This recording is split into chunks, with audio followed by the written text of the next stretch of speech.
$687,500. And I think that was a big price at the time for that home. It was a tiny, tiny workers' cottage. I just did not care. I just did not want to deal with the pain. Drew Davies from Place Real Estate Agency in Ascot, I think. That's right. How you going, mate? Very well.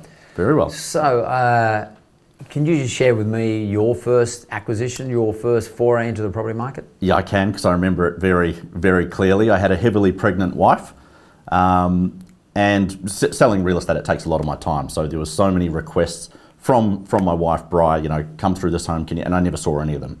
And it got to the point where she was about 30 days away from giving birth, and she just said, "You get to this home, we're buying it." So I turned up, registered, and you know, the first bid that got thrown out exceeded my budget by about $50,000. So you get in the car, and I knew I was going to cop it, and I did. So I bring up realestate.com, found a home. I was like, auctions in half an hour, let's go here.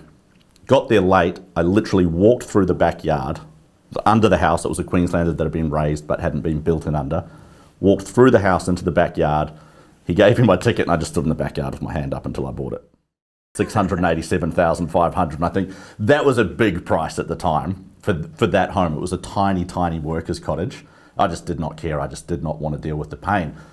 But a great learning curve, because it's so funny. I see that every week. Every week, I'll see someone walk through the door, and it's a pregnant wife and a husband with his head in his hand, and I feel it.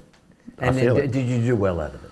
No, not really. Look, I didn't lose money. I made probably $30,000, which allowed me to leverage into my next home, which we built, which is really nice, and we're really happy there. So it gave me enough to take that next step within, I think we were in that home for 3 years.